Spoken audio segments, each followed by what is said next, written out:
They say a child doesn't remember the moment they understood what money meant, but they do remember the feeling, the tightness in the room when bills were mentioned, the way the light in their parents' eyes dimmed when asked for new shoes, the silence at the dinner table when the food was just enough, but never more. That's when poverty starts to make its imprint, not as a number in a bank account, but as a slow, invisible lesson in limitation. Rafi, born in a small, sun-soaked village on the outskirts of nowhere. His father, a carpenter with splinters in his palms and debts in his name. His mother, a woman with quiet strength who could turn lentils in silence into a meal that almost filled the belly. Rafiki was a curious child. He used to stare at the sky and wonder how the clouds floated so freely while his family felt so stuck. He asked once, "Why don't we just move somewhere better?" His father, after a long pause, said, "Because, son, the world doesn't work like that for people like us." That sentence lingered. People like us. It was the first brick laid in the wall that would eventually surround Rafik's ambitions. In school, he was bright, exceptionally so, but even brilliance can dim under the weight of a broken system. Teachers noticed his spark, but didn't have the tools to fan it. He once scored top marks on a district test, but he couldn't attend the next round because the bus fare to the city cost more than what his father made in 2 days. So Rafi did what most kids like him do. He learned to stop asking. He grew older and quieter. He started working with his father at 13, sanding wood and inhaling sawdust instead of dreams. His hands became rough. His imagination shrunk to fit the size of his neighborhood. But deep down there was a soft ember still burning, a voice that whispered, "This isn't all there is." The architecture of poverty. Poverty isn't just a lack of money. It's the absence of options. It's waking up each day with your energy focused not on growth, not on dreams, but on survival. When you're poor, your mind lives in the moment. Not the joyful kind, more like the emergency room kind. It's hypervigilant, always calculating, always afraid. There's a concept in psychology called cognitive bandwidth.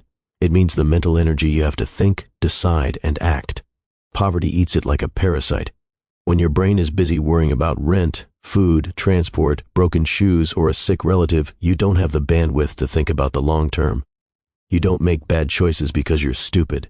You make them because you're exhausted, you're cornered, you're trying to do algebra with the weight of anxiety pressing down on your chest. And so the cycle continues. There are inheritances we don't list in wills: fear, self-doubt, a scarcity mindset. These pass down just as reliably as family heirlooms.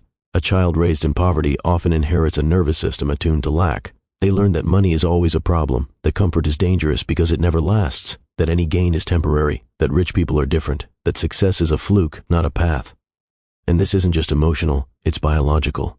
Studies show that prolonged exposure to financial stress can rewire a child's brain. It affects memory, attention, even impulse control. When your nervous system is trained to brace for disappointment, hope starts to feel like a setup. So the generational curse isn't just that you're poor, is that you start to believe you're meant to be. Society has a neat little trick. It blames the poor for being poor while ignoring the systems that designed the trap. We talk about personal responsibility as if a single mother working 2 jobs should also have time to master financial literacy. Write a business plan, meditate, exercise, and still show up smiling. We celebrate the outliers, those who made it out as proof that anyone can. But we never ask, why do only a few make it? What was in their environment that helped? Them jump the gap? What invisible hands held them up when they could have fallen? We make poverty a morality tale, a story about laziness, but the truth is far darker and more complex. The curse lives in the subconscious. Imagine you grow up in a house where every request is met with, "We can't afford that." Over time, your mind starts to associate desire with denial. You stop asking, not just others, but even yourself. You learn not to want too much, not to dream too loud. This becomes your baseline, your subconscious. And even when, by some miracle or effort, you start earning more, you self-sabotage, you undercharge, you overspend, you avoid risks, you fear success, because deep down, it feels like a betrayal of your roots, or you believe it's borrowed time before it all falls apart. That's the curse. Not just poverty itself, but the mental residue it leaves behind. The unseen wars. There's a quote that says, "The poor fight battles the rich don't even know exist, like the battle of deciding whether to eat lunch or save that money for a bus ride. The battle of choosing between medicine and electricity. The battle of pretending you're okay when you're wearing your brother's hand-me-down shoes with cardboard inside because the soles are torn. These small daily humiliations, they shape you not into resilience but into numbness, into silence, into learned helplessness. It becomes a language you speak to yourself. You can't have that. You don't deserve more. This is just how it is. And when you grow up and enter a world where others seem to have access to everything so easily, you carry shame, a silent shame that says, I must be broken, when in reality, you were just born into a war you never enlisted for. But there's another side. The illusion of escape. Breaking free from poverty isn't just about earning more money. That's a surface-level solution to a soul-level problem. You can move out of the slums and still carry the slum in your mind. You can earn 6 figures and still flinch every time the cashier reads the total. You can dress up success in a suit and still feel like an imposter when you walk into a room full of educated people. This is the part no one tells you about escaping poverty. The ghost follows you. It lingers in your thoughts, in your instincts. When you've lived for years being told you can't, even freedom feels like a lie. You second-guess every good thing. You question your right to peace. And sometimes you sabotage it just to feel familiar again. Because here's the painful truth. People don't crave happiness. They crave familiarity. And if chaos was your childhood, you'll recreate it unconsciously over and over until you realize it's not your fate. It's just your pattern. The role of shame. There's a moment in every poor person's life when they realize they are poor, and it is almost never because of something internal. It's almost always an interaction.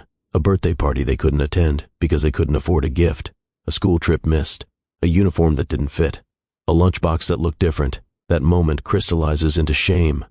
Shame is more than embarrassment. It's an identity wound. It whispers, there's something wrong with you. You are less. And when you carry that into adulthood, it shows up in dangerous ways. You settle for less in relationships. You don't negotiate your worth. You feel like you need to prove yourself constantly, or worse, you stop trying altogether. This is the curse that something as external as money becomes something as internal as self-worth. The lies we're told. Work hard and you'll succeed. That's the lie sold to the poor, like a lottery ticket.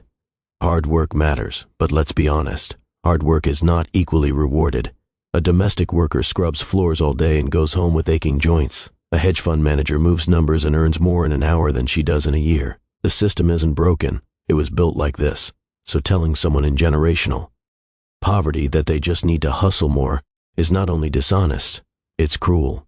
What they need is access, mentorship, opportunity, healing, language, time, space to dream without guilt.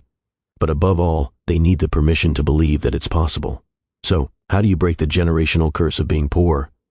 You start by understanding that it's not just about money.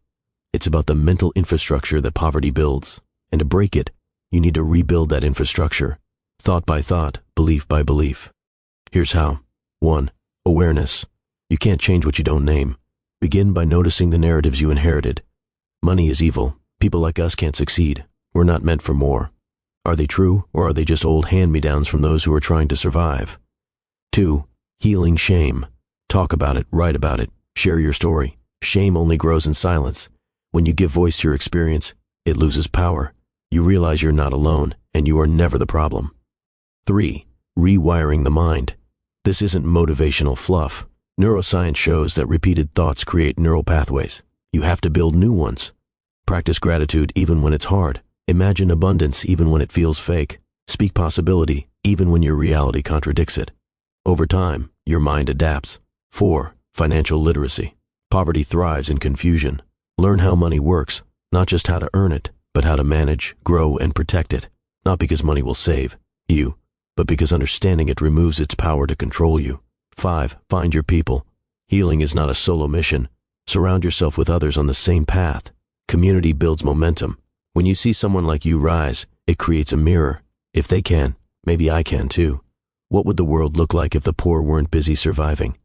What inventions are buried in the minds of children who don't have internet access? What art have we lost because someone's light was dimmed? Too soon? The curse of poverty isn't just individual, it's societal. We all lose when talent is stifled. We all suffer when innovation is locked behind economic bars. And we all have a role in either reinforcing that prison or tearing it down. You are not your paycheck. You are not your upbringing. You are not the shame passed down to you.